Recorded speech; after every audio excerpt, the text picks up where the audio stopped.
गरी संसद पुनर्स्थापना भइसकेपछि पीएमले म संसद फेस गर्छु भनिराख्नु भएको छ। यसलाई कसरी लिनु भएको छ तपाईले? अब हेर्नुस्, नेपालको राजनीतिमा खडेरी परेको चिज भनेको चाहिँ नैतिकता हो। यसको खडेरी यस्तो परेको छ कि यो मरुभूमि भइसक्यो, यो चाहिँ हैन, रेगिस्तान भइसकेको छ। किनभने अहिले मैले देखेको चाहिँ नेपालको राजनीतिमा सर्वत्र सबै पक्षमा हारिरहेको वर्तमान प्रधानमन्त्री खड्गप्रसाद ओली हो। उहाँ प्रधानमन्त्री हुनुहुन्छ, तर उहाँ आफ्नो राजनीति, आफ्नो चाहिँ इतिहास, आफ्नो गरिमा, पद सर्वत्र उहाँ चाहिँ पराजय बेहोरिरहनु भएको छ। अब एकातिर मान्छेहरूले देख्दाखेरि चाहिँ एमाले बिउत्याइदियो, प्रधानमन्त्रीले जित्यो भन्छन् हैन। अहिले भर्खरकै चाहिँ भन्नु सुप्रिम कोर्टको निर्णय चाहिँ कुमार रेग्मी र हाम्रो एकजना श्रेष्ठको चाहिँ निर्णय बम कुमार श्रेष्ठ, बम कुमार श्रेष्ठको निर्णयले। तर मलाई चाहिँ कस्तो लाग्यो भने कति असहाय प्रधानमन्त्रीको मुभ चाहिँ दुईटा भयो। पहिलो मुभ, अब उतातिरको उहाँको 3.5 वर्षको कार्यकालतिर नजाउँ, नैतिकताको खडेरी किन छ र प्रधानमन्त्री त्यसको सेन्टरमा हुनुहुन्छ र राष्ट्रपतिले त्यसलाई संरक्षण गरिरहनु भएको छ त्यो नैतिकताको खडेरीलाई भन्ने कुरामा अब राष्ट्रपतिमा पनि नजाउँ, प्रधानमन्त्रीमै सीमित भएर कुरा गरौँ, किनभने उहाँ कार्यकारिणी प्रमुख हुनुहुन्छ हैन।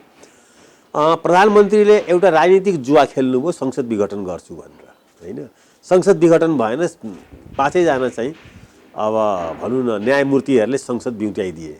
संसद बिउत्याउँदै गर्दाखेरिको साँझ मेरो अपेक्षा के थियो भने जो प्रधानमन्त्री नयाँ जनमत लिन्छु, यो संसदमा काम गर्न सकिन, पार्टीले पनि काम गर्न दिएन, सांसदहरूले काम गर्न दिएनन् भनेर जो नयाँ जनमतमा जान खोज्छ र मैले संविधान टेकेरै यो विघटन गरेको छु भन्छ भने, तर उहाँको संविधान चाहिँ टेकेको चाहिँ थिएन र संसद विघटन गर्न पाउँदैनस् भनेर जब चाहिँ अब उसले सुप्रिम कोर्टले भनेपछि संसद पुनर्स्थापना हुने बित्तिकै पहिलो यो मुलुकलाई एउटा ठिक राजनीतिक दिशा दिनको लागि एउटा सभ्य समाजमा प्रधानमन्त्रीले मैले लिएको राजनीतिक कदमलाई चाहिँ जुडिसियरले गलत भनौँ म राजीनामा दिन्छु भन्नुपर्ने।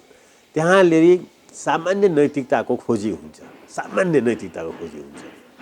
त्यो नैतिकताको खोजीमा चाहिँ उहाँले चाहिँ तर पुनर्स्थापित संसद भइसकेपछिका दिनहरूमा उहाँका अभिव्यक्तिहरू, उहाँले अहिले लिइरहेका कदमहरू चाहिँ ठिक्क पञ्चायतको अवसानमा पञ्चायती व्यवस्थाले जसरी चाहिँ विकासको मूल अब फुट्छ भनेर चाहिँ अनेक किसिमका उद्घाटनहरू शिलान्यासहरू गर्दै हिँडिरहेको थियो। अहिलेको प्रधानमन्त्रीको स्थिति म त्यही देख्दछु। एकातिर आफूले नि मारेको संसद बिउतिएको छ, त्यसमा उहाँ निर्लज्जतापूर्वक चाहिँ के छ भनेर भन्दाखेरि चाहिँ म यसलाई फेस गर्छु भन्नुहुन्छ। फेस गर्ने हो र फेस गर्ने भए हिजै फेस गर्नु पर्थ्यो। हिजै उहाँले संसदमा मलाई यो काम गर्न दिएनन्, पार्टीले पनि दिएन, साथीभाइहरूले पनि दिएनन्, तिमीहरू मलाई कसरी हटाउँछु, म संसदीय दलको नेता हुँ, म विश्वासको मत लिन्छु भनेर संसद विघटन गर्नुभन्दा पहिले नै उहाँले विश्वासको मत लिनु पर्थ्यो। अब त्यसमा उहाँ फेल खानुभयो। अब अर्को एउटा ठुलो नेपालको इतिहासकै मेरो आफ्नो पनि चाहिँ रिडिङमा यो 7 दशकको लामो नेपालको कम्युनिस्ट यात्रालाई जति म नजिकबाट बुझ्दछु, त्यो नजिकबाट बुझ्ने क्रममा प्रधानमन्त्री र पुष्पकमल दाहालजीले एउटा अभूतपूर्व कम्युनिस्ट एकताको नारामा नेपालमा 2/3 चाहिँ कम्युनिस्ट सरकार बनाउनु भएको थियो। त्यो वास्तवमा एउटा नेपालको कम्युनिस्टको इतिहासको गौरवशाली गाथा पनि हो त्यो। त्यसैले गर्दा 2/3 सरकार पनि आयो। संसारमा कम्युनिस्टहरू चाहिँ मृत हुँदाखेरि हैन, भारतमै पनि आज कम्युनिस्टहरू छैनन्, चाइनामा के अरे पाकिस्तानमा छैन, बङ्गलादेशमा छैन, साउथ एसियामा कहीँ पनि नहुँदाखेरि र खास गरी इलेक्टोरल पोलिटिक्सबाट जहाँबाट चाहिँ के छ भन्दाखेरि चाहिँ जनताबाट निर्वाचित सरकारको नेतृत्व गर्ने अवसर संसारमा अहिले कुनै कम्युनिस्ट पार्टीले चाहिँ प्रतिस्पर्धात्मक राजनीतिमा बहुलवादमा पाएको छ भने त्यो नेपालमा मात्रै हो। यो पृथ्वीमा अरू देशमा छ जस्तो मलाई लाग्दैन। वन पार्टी सिस्टममा होला, अब कम्युनिस्ट पार्टी मात्रै छ, अरूले अरू पार्टी पनि खोल्न पाउँदैनन्, स्वतन्त्रता पनि छैन व्यक्तिको भन्ने चाइनामा छ हैन, तर नेपालमा अब त्यस्तो एउटा अभूतपूर्व काम गरेको प्रधानमन्त्रीले त्यसलाई लिएर 2/3 बहुमतको सरकार पनि चलाउनु भयो 3 वर्ष। अब अहिले सुप्रिम कोर्टले जुन निर्णय गर्यो कि चाहिँ तिमीहरूको एकताको पूर्व अवस्थामा फर्केर तिमीहरू एमाले र माओवादी भयो भन्दाखेरि चाहिँ आफूले जन्माएको बच्चा हो नेकपा भन्ने, आफूले गरेको एकता हो नेपाल कम्युनिस्ट पार्टी भन्ने, होइन? एउटा सामान्य चाहिँ निर्वाचन आयोगको त्रुटिको कारणले गर्दाखेरि देखाएर सुप्रिम कोर्टले यो निर्णय गर्दाखेरि यसलाई राजनीतिक रूपले सामना गर्नुपर्नेमा हर्ष बढाइ गर्नुभयो प्रधानमन्त्रीले। हिजो एकता गर्दा पनि हर्ष बढाइ गर्ने, अहिले फुट्दा पनि हर्ष बढाइ गर्ने 3 वर्ष अगाडि। अब नेपाली जनताले के गरे बुझ्ने? यो कम्युनिस्ट पार्टीको फुट जुन भयो, नेकपा एमाले र माओवादी आफ्नो आफ्नो किताबमा गएपछि त मैले गरेको एकतामाथि यो घोर चाहिँ आपत्तिजनक सुप्रिम कोर्टबाट निर्णय भएको छ, होइन? सामान्य एउटा त्रुटिले यत्रो राजनीतिक चाहिँ भनौँ न ठुलो एउटा चाहिँ परिस्थिति चाहिँ लाई बिगार्ने काम भएको छ कोर्टबाट। म फेरि पनि यो एकतामा अडिग छु र म अगाडि बढ्छु भनेर उहाँले फेरि पनि राजीनामा दिएर एकताको प्रक्रियालाई अगाडि बढाउनु पर्थ्यो। तर संसदको गणित हेर्दाखेरि चाहिँ यो एमाले र माओवादी केन्द्र बिउतिसकेपछि पनि दोस्रो ठुलो दल नेपाली काङ्ग्रेसभन्दा एमालेको भोट झन्डै डबल जस्तो छ, 121 छ। त्यो संसदको सबभन्दा ठुलो दलको अध्यक्ष प्लस संसदीय दलको नेता उहाँ नै पिएम हुनु सबभन्दा राम्रो होला नि अहिलेको अवस्थामा। त्यसमा त शङ्का छैन। तर यो जुन 121 को उहाँको तागत हो नि, यो त उहाँले मारेको हो नि। उहाँले मारेको हुनाले उहाँको यो एउटा नैतिक चाहिँ एउटा बन्धन के हो भने मैले मारेको संसद म त्यो मृत लास र आत्मासँग चाहिँ बसेर कसरी यो सरकार चलाउँछु? यो त उहाँले राजनीतिक रूपले मारेको, टेक्निकली चाहिँ सुप्रिम कोर्टले यसलाई चाहिँ बिउताएको हो। बिउताएपछि आफूले मारेको बच्चालाई फेरि लिएर चाहिँ के छ भन्दा मेरो चाहिँ अब आउने चाहिँ ब्लड लाइन यही हो, मेरो शाखा सन्तान यही हो भनेर कुन मुखले उहाँले चाहिँ त्यहाँ चाहिँ कुन नैतिक शक्तिले उहाँले चाहिँ तिनीहरूबाट समर्थन जुटाउने? आफूले मारेको गोली हानेर मारेको नि, होइन? राजनीतिक हत्या उहाँले गरे, असंवैधानिक किसिमले मारेको नि, रेप गरेको नि त्यो कन्स्टिट्युसनमाथि त, होइन? त्यसलाई सुप्रिम कोर्टले बिउतायो किनभने त्यो व्यवस्थै थिएन। तर उहाँले त चाहिँ त्यो व्यवस्था छ भनेर मारेको हो नि। त्यस कारणले गर्दा हो आजको दिनमा नेकपा एमाले विभिन्न प्राविधिक कारणले सबभन्दा ठुलो पार्टी भएको छ, होइन? विभिन्न निर्वाचन आयोगको कारणले होस्, सुप्रिम कोर्टको कारणले होस् या चाहिँ जनमतको कारणले होस्, त्यो फेरि मान्नुपर्छ। दोस्रो ठुलो पार्टी काङ्ग्रेसै होला, तेस्रो माओवादी, चौथोमा आएर जसपा छ, होइन? तर त्यही पार्टीभित्र पनि प्रधानमन्त्रीले के आरोपमा त्यो संसद विघटन गर्नुभएको थियो भने मलाई साथीहरूले काम गर्न दिएनन्। अनि अब उहाँ प्रधानमन्त्रीको निरन्तरता कसरी खोज्नुहुन्छ? अब चाहिँ माओवादी छुट्टिसके, एमाले मात्रै छ। त्यहाँ चाहिँ के छ भने एमाले भित्र पनि चाहिँ एकातिर माधव नेपाल र चाहिँ उहाँको बिचमा विभाजन छ। उहाँसँग त्यो शक्ति त अझ खुम्चियो नि, उहाँको अझ कम हो नि, होइन? त्यस्तो कमजोर प्रधानमन्त्री हिजो 2/3 एक छत्र चाहिँ शासन थियो उहाँको, 2/3 कसैले त्यसलाई च्यालेन्ज गरेको थिएन। संसदीय दलमा पनि कुरा उठेको थिएन, प्रतिपक्षले पनि चाहिँ यो प्रधानमन्त्री निकम्मा भनेर कुरा उठाएको थिएन। आफ्नै 2/3 मात्रै थिएन, प्रतिपक्ष पनि उहाँको समर्थकै थियो। शेरबहादुरजीले कहिले पनि चाहिँ प्रधानमन्त्री ओलीको विरुद्धमा कुनै किसिमको चाहिँ अविश्वासको प्रस्ताव या यसले काम गरेन भनेर पार्लियामेन्टमा उभिएर कहिले जोरदार रूपमा बोल्नुभएको छैन, होइन? त त्यस्तो अवस्थामा पनि उहाँले चाहिँ संसद विघटन गर्नुभयो, पार्टी विघटन गर्नुभयो र यी सबै गरिरहँदाखेरि पनि अहिले पनि उहाँ नै आफूलाई चाहिँ एज इफ कि चाहिँ मैले कुनै गल्ती नै गरेको छैन, म चाहिँ एकदम चाहिँ अहिले पनि चाहिँ सर्वशक्तिमान छु भनेर उहाँले जसरी बस्नुभएको छ, यो भनेको चाहिँ अब एउटा अनैतिकताको पराकाष्ठै हो।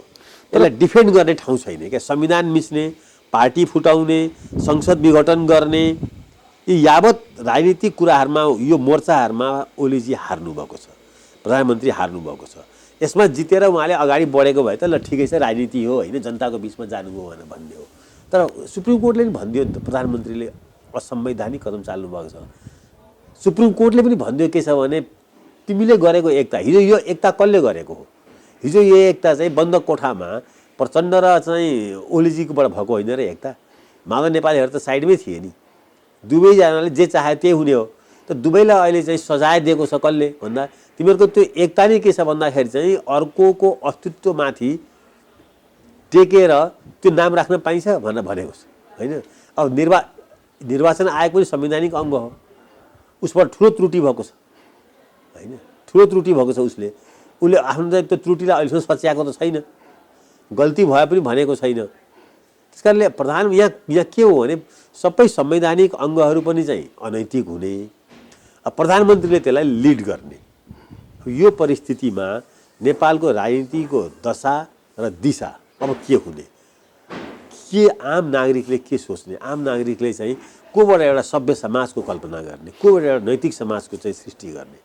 यसमा चाहिँ एउटा कुरा जस्तो पीएमको कदमलाई संसद विघटनको अलिकति पुरानो कुरामा जाँदाखेरि कदमलाई संवैधानिक रूपमा गलत भने पनि सर्वोच्चले गलत भने पनि उहाँले जे कुरा भनिराख्नु भएको थियो संसदीय अभ्यासमा पीएमलाई यो विघटनको अधिकार हुन्छ भन्नुभएको थियो नि, त्यो कुरा त सही थियो नि होइन प्र्याक्टिसको हिसाबले चाहिँ? होइन, नेपालको संसारमा यो खालको चाहिँ संसदीय व्यवस्था संसारमा एकै खालको छैनन्। संसारमा संसद विघटन प्रधानमन्त्रीको प्रिरोगेटिभ हो, त्यो हो। त्यो 51 सालको संविधान 51 सालमा तत्कालीन प्रधानमन्त्री गिरिजाप्रसाद कोइरालाले त्यो विघटन गरेको हो। त्यसलाई सुप्रिम कोर्टले पनि चाहिँ मान्यता चाहिँ दिएकै थियो। त्यतिखेरको संविधानमा त्यो व्यवस्थै थियो। अहिलेको नेपालको संविधानमा त्यसपछिका दिनहरूमा धेरै प्रधानमन्त्रीहरूले आफूलाई अप्ठ्यारो परेकै संसद विघटन गर्ने भएको हुनाले अहिलेको नेपालको संविधानले चाहिँ त्यो व्यवस्थालाई खारिज गरेको छ। यहाँ चाहिँ जबसम्म सरकार बन्ने वैकल्पिक व्यवस्था हुन्छ तबसम्म संसद विघटन गर्न पाइँदैन भन्ने छ। अब रह्यो चाहिँ अन्तर्राष्ट्रिय प्र्याक्टिस के थियो भनेर भन्ने कुरा। अहिले अब बेलायत नै पनि के रहेछ भनेर भन्दाखेरि चाहिँ यताका चाहिँ झन्डै 1 दशकले बेलायतले पनि चाहिँ जबसम्म चाहिँ पार्लियामेन्टको बहुमतले संसद विघटन गर्नको लागि इन्डोर्स गर्दैन तबसम्म संसद विघटन हुँदैन। त्यहाँ पनि प्रधानमन्त्रीले चाहनेमा हुँदैन। त्यसमा पनि धेरै अप्ठ्याराहरू आइरहेका छन्। अहिले त्यसमा पनि डिबेट छ त्यो ठिक हो कि बेठिक हो भनेर। तर ठिक बेठिकको कुरा होइन नि। सार्वभौम संसदले बनाएको संविधानमा जे व्यवस्था गरेको छ त्यो व्यवस्था नै हाम्रो व्यवस्था हो क्या। अमेरिकामा के छ, रुसमा के छ, इन्डियामा के छ भन्ने कुरा ठुलो होइन। हामीकै पनि हिजो चाहिँ संसद विघटन गर्न पाउने व्यवस्था थियो होइन। तर त्यो व्यवस्था के भयो भनेर भन्दाखेरि चाहिँ हाम्रो आफ्नो अनुभवको आधारमा यो संविधान बन्दाखेरि त्यसलाई चाहिँ हटाइयो। अब त्यसलाई त्यो हटाउनमा सबभन्दा सक्रिय मध्ये एकजना वर्तमान प्रधानमन्त्री केपी ओली नै हो। उहाँको सबभन्दा नजिकको चाहिँ कानुन बुझेको चाहिँ जानकार चाहिँ सुभाष नेमाङे हो, जो यो संविधान रौन्जेल यो संविधानले देखेको सभामुख भनेको उहाँ नै हो, संविधान सभाको सभामुख। उहाँले भन्नु पनि भएछ पछि, सुरुमा त भन्नु भएन पछि भन्नुभयो नि, संवैधानिक र राजनीतिक दुवै रूपले प्रधानमन्त्रीज्यू यो संसद विघटन हुँदैन नगरौँ भनेर मैले दिएको सल्लाह तर प्रधानमन्त्रीले मान्नु भएन भनेर भन्नुभएको छ। सुभाष नेमाङजीको आएकै छ होइन। त्यस कारणले अब किन प्रधानमन्त्रीले यो कदम लिनुभयो त भने बलजफ्ती थियो होइन। उहाँलाई लागेको थियो मैले चाहिँ सुप्रिम कोर्टलाई सेटिङ गरेको छु भन्ने लागेको थियो। उहाँलाई लागेको थियो हिजो जसरी नेकपाको नाम चाहिँ लिँदाखेरि त्यतिखेर नै विवाद उठेको थियो। नैतिक रूपले त्यतिखेरै त्यो पार्टी चाहिँ विवादास्पद भएको थियो। प्रचण्डजी र चाहिँ ओलीजीले त्यतिखेर त्यो पार्टी त्यहाँ दर्ता गरेर त्यो नाम जबरजस्ती नै लिएको हो। त्यो नाम अलरेडी त्यहाँ त्यो ऋषिराम कट्टेलको नाममा नेकपा भन्ने पार्टी त्यहाँ दर्ता भइसकेको थियो। भनेको नैतिकताको प्रश्न त्यहाँ पनि उठ्ने भयो। त्यहाँ पनि उठ्यो नि, त्यहाँ पनि सिरियस। त्यतिखेर चाहिँ 2/3 बलजफ्तीमा जबरजस्ती एउटा संवैधानिक अङ्ग निर्वाचन आयोगलाई अहिलेको प्रधानमन्त्री र त्यसमा उत्तिकै जिम्मेवार चाहिँ प्रचण्डजी यी दुवैले मिलेर बलजफ्ती त्यो चाहिँ नाम लिएका हुन् नि। नेकपा नेपाल कम्युनिस्ट पार्टी कोष्टमा नेकपा जुन लेखिएको छ त्यसलाई त्यतिखेर पनि ठुलो विवाद भएर केही लेखकहरूले चाहिँ डबल नेकपा भन्ने गर्थे। खगेन्द्रजीले लेख्नुभएको छ आर्टिकलहरू डबल नेकपा भनेर, सङ्ग्रौलाले, कृष्ण खनालले बोल्नुभएको छ त्यो विषयमा यो गलत भएको हो भनेर होइन। नभएको होइन, हामीले पनि बोलेका थियौँ। यो चाहिँ अलरेडी भइरहेको नाम चाहिँ जबरजस्ती भयो त्यतिखेर। किन भन्दाखेरि चाहिँ त्यो संवैधानिक अङ्ग पनि कमजोर थियो जसले स्ट्यान्ड लिन सकेन। त्यो भनेको निर्वाचन आएको त प्रधानमन्त्री अहिलेको प्रधानमन्त्री र यसमा जोडिएर आएको चाहिँ प्रचण्डजी दुवै अनैतिक चाहिँ कामहरू गर्नको लागि बलमिचाइ गर्नको लागि जुनसुकै बेला पनि तत्पर रहने म देख्दछु। यो हाम्रो संविधानको जुन स्पिरिट छ स्थिरता 2 वर्षसम्म अविश्वासको प्रस्ताव ल्याउन नपाउने लगायतका प्रावधान त्यो हेर्दाखेरि त अहिले पीएमले राजीनामा नदिँदाखेरि त एक हिसाबले स्थिरता त हुने भयो नि। किनभने म्यान्डेट त 5 वर्षको लागि दिएको म्यान्डेट थियो नि। त्यो म्यान्डेट त उहाँ आफैले भत्काउनु भयो नि। स्थिरताको म्यान्डेटबाटै उहाँले चाहिँ बहुमत पाएको नि। 2/3 बहुमत, कम्युनिस्ट 2/3 बहुमत त प्रधानमन्त्री एकदम त्यसमा चाहिँ स्वीकार्नुपर्छ। यो प्रधानमन्त्रीले 2टा नारा जबरजस्त दिनुभएको हो। पृष्ठभूमिमा राष्ट्रवादको नारा भए पनि राजनीतिक स्थिरता हामी दिन्छौँ। त्यो भन्दाखेरि आम नागरिक नेपालीले के बुझ्ने भन्दा राजनीतिक अस्थिरता हिजोको चाहिँ सरकारमा काङ्ग्रेस नेतृत्वको सरकारले राजनीतिक अस्थिरता दिइरहेको थियो।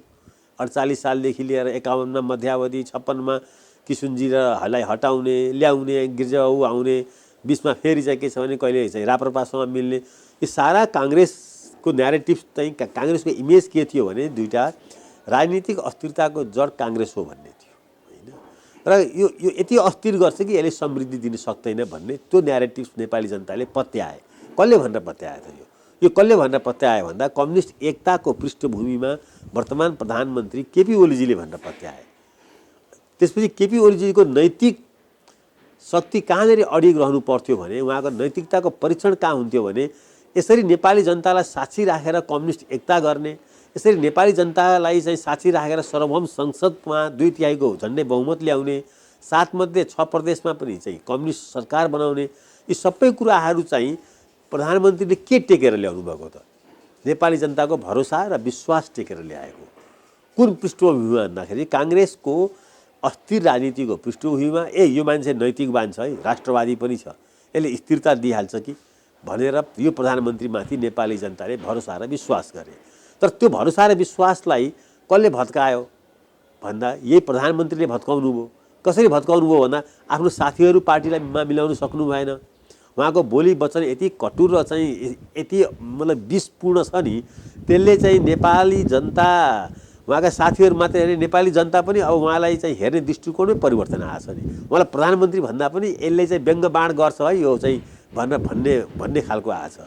अब एकातिर प्रधानमन्त्रीले आफ्नो साथीभाइहरूलाई पनि चाहिँ समेट्न सक्नु भएन र तिनीहरूलाई चाहिँ अपमान गर्नुभएको छ। अर्कोतिर सार्वभौम संसदको पनि अपमान गर्नुभएको छ। यत्रो अपमानहरूको बिचमा चाहिँ कुन नैतिक शक्ति उहाँसँग छ र अब उहाँले शासन गर्नुहुन्छ? उहाँसँग कम्प्लिटली नैतिक पुँजी भनेको आजको दिनमा के छ भनेर भन्दाखेरि चाहिँ मतलब गाली साहित्यको, व्यङ्ग्यको साहित्यको PhD को उपाधि लिएर उहाँ चाहिँ अहिले नेपाली जनता बिचमा चाहिँ चिनिनुहुन्छ।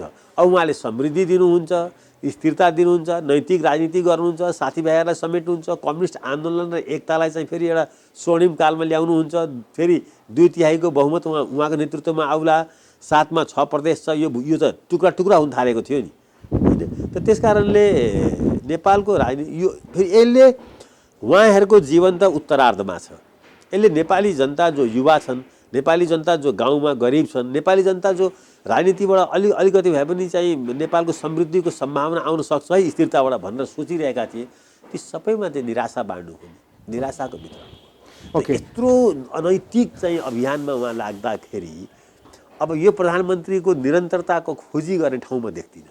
दलहरूको नेताहरूको संसदको जोड घटाउ आफ्नो ठाउँमा छ, उहाँहरू समीकरणको लागि विभिन्न प्रयास गरेर राख्नुभयो होला, त्यो आफ्नो ठाउँमा छ, त्यसलाई छोडिदिउँ एकछिनलाई त्यो कुरा बिर्सिएर। अहिले यो हाम्रो जुन त्यो जति किसिमका राजनीतिक घटनाक्रमबाट हामी गुज्रेर आयौँ विगत 2, 3, 5, 6 महिना यता, त्यो घटनाक्रम हेर्दाखेरि आजको राजनीतिको नैतिक रूपमा सहज निकास चाहिँ के हो? सबभन्दा नैतिक रूपमा सहज निकास भनेको अब अहिले अझै पनि यो संसद रहुन्जेलसम्म म्यान्डेट पाएको कम्युनिस्ट पार्टीले नै हो। कम्युनिस्ट पार्टीकै नेतृत्वमा सरकार बन्नुपर्छ पहिलो। त्यसको लागि अहिलेको वर्तमान प्रधानमन्त्री अत्यन्तै असक्षम र अनैतिक छन्। त्यो अरू कारणले मैले भनेको होइन, मैले यो प्रधानमन्त्रीलाई 3.5 वर्षसम्म म समर्थन गरिरहेकै थिएँ होइन। मैले किन भनेको उहाँले यो संसद उहाँले मारेको हो। उहाँले आफूले पहिला राजीनामा दिने र नयाँ कम्युनिस्ट नेतृत्वमा सरकार बनाउनको लागि म पहल गर्छु, कम्युनिस्ट आन्दोलनलाई बचाउने हो भने पहिलो निकास भनेको चाहिँ यही। अनि त्यसपछि उहाँ प्रधानमन्त्रीको कुर्सीबाट बाहिर निस्किसकेपछि मैले हिजो बाटो बिराएँ र एउटा कम्युनिस्ट एकता गरिसकेको चाहिँ चिजलाई फेरि भत्काएँ, यसलाई फेरि एकीकरण गर्नको लागि म प्रयत्न गर्दछु। प्रधानमन्त्रीमा जो भए पनि नेपालको कम्युनिस्ट आन्दोलनले गति लिनुपर्छ, पार्टी अध्यक्षमा जो भए पनि नेपालमा कम्युनिस्ट पार्टी अब एउटै हुनुपर्छ।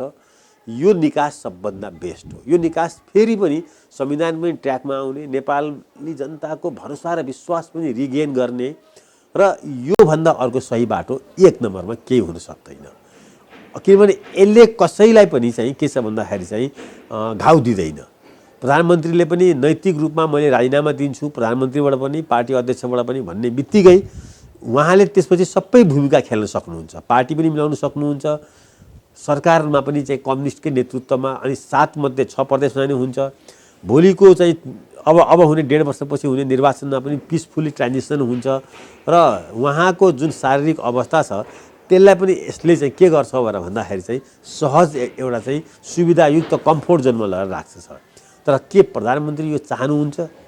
मूल प्रश्न छ। मेरो आफ्नो उहाँलाई प्रधानमन्त्रीको जुन अभिव्यक्तिहरू यो 1-2 वर्षदेखि सुनिरहेको छु, प्रधानमन्त्री यो चाहनुहुन्न। उहाँ कम्युनिस्ट आन्दोलन योसँग मलाई मतलब म देख्दिनँ। उहाँ अहिले भइरहेको 2/3 र यसमा नेपाली जनताले गरेको भरोसा र विश्वास त्योसँग उहाँलाई मतलब छैन। जब व्यक्तिले आफूलाई सेन्टरमा राख्छ नि, जस्तो अहिले प्रधानमन्त्रीले आफूलाई सेन्टरमा राख्नुभएको छ, प्रधानमन्त्रीले नेपालको कम्युनिस्ट इतिहासलाई सेन्टरमा राख्नुभएको छैन, प्रधानमन्त्रीले नेपाली जनताको भरोसा र विश्वासलाई बुझेर मैले गलत निर्णय लिएँ संसद विघटनको, मैले गलत निर्णय लिएँ पार्टी विघटन पनि भयो त्यही कारणले गर्दा भनेर उहाँले आफूलाई त्यहाँबाट चाहिँ हटाउने बित्तिकै एमाले माओवादी पनि निर्वाचन आयोगले जेसुकै निर्णय गरोस् होइन, टेक्निकली नमिल्ला तर इमोसनली र पोलिटिकली मिल्छ, माइनस केपी ओली। किनभने उहाँले जसरी घटनाक्रमहरू विकसित गर्नुभयो यस बिचमा त्यो त एउटा तानासाको भन्दा कम थिएन नि। साथीहरूलाई पेल्ने, संसदलाई पेल्ने, संसदीय दलको नेता भएर पनि संसदीय दलभित्रको बैठकमा नजाने, ती सबै कुराहरू गर्छन्। त नेपाली जनताले चाँडै बिर्सिन्छन्। पार्टीका साथीहरूले पनि चाहिँ उहाँलाई सबै यो दोषबाट मुक्त गर्छन्। तर त्यसको लागि उहाँले यी अहिले तमाम यी गरेका गतिविधिहरूको प्रायश्चित गर्ने बाटो भनेको उहाँले राजीनामा दिने हो। तर उहाँले त्यो दिनुहुन्न। त्यसै कारणले नेपालको कम्युनिस्ट आन्दोलन पनि मुठभेडको स्थितिमा छ। अब अहिले नेपाल देशभरि नै के छ भने एमाले पार्टी राख्ने, त्यहाँ चाहिँ माधव नेपाल र चाहिँ के अरे चाहिँ अब ओलीजीको बिचमा पनि झैझगडा छ। यता माओवादी र एमालेको झैझगडा त अब ओपनली बाहिर आएको छ। फेरि के छ भने लामो समय बसेका एमालेमा बसेकाहरू कोही माओवादीमा छन्, कोही माओवादीमा बसेका एमालेमा छन्। अहिले सारा नेपालको राजनीतिक नेता र कार्यकर्ताहरूको आस्थाको राजनीति यतिखेर चाहिँ सङ्कटमा परेको छ। सबैको कम्युनिस्ट आन्दोलनमा लाग्ने सबैको, कसैलाई मन परे पनि नपरे पनि कोही प्रचण्डको प्रति सफ्ट होलान्, कोही मन परे पनि नपरे पनि चाहिँ ओलीजीपट्टि सफ्ट होलान्। जस्तो सुभाष नेमाङजीले भन्नुभयो, मलाई त मैले त सल्लाह दिएको उहाँले मान्नु भएन, तर पनि उहाँ ती हुनुहुन्छ। त त्यस कारणले यो सबै स्प्लिट पर्सनालिटी भयो। अब टुक्रिएको आफ्नो चाहिँ मनले एउटा कुरा भन्छ, आत्माले एउटा कुरा भन्छ, तर खरानी घसेको हुनाले बस्नु परेको छ एकातिर होइन। जोगी जस्तो अहिले नागा बाबाहरू आएको छन् नि, म नाङ्गे हुन्छु तर म ओलीजीलाई छोड्दिनँ, म नाङ्गे हुन्छु तर म प्रचण्डजीलाई छोड्दिनँ। त्यो नागा बाबाको राजनीति भएको छ नेपालमा। जसरी नागा बाबाहरू नाङ्गे यहाँ आएर मोक्ष प्राप्तको चाहिँ कामना गर्दछन् होइन, हिँडिरहेका हुन्छन्, त्यस्तै नेपालको कम्युनिस्ट आन्दोलन यतिखेर नागा बाबा जस्तो भएको छ, नाङ्गिएको छ। यसलाई चाहिँ सबभन्दा राम्रो निकास भनेको नैतिक रूपले प्रधानमन्त्रीले नेपाली जनतासँग पनि प्रायश्चित गरेर, कम्युनिस्ट आन्दोलनसँग पनि प्रायश्चित गरेर र कम्युनिस्ट कार्यकर्ताहरूसँग पनि प्रायश्चित गरेर उहाँले मबाट कहिले पनि नेपालको कम्युनिस्ट आन्दोलनलाई धोका हुँदैन, मबाट कहिले पनि कम्युनिस्ट एकतालाई धोका हुँदैन।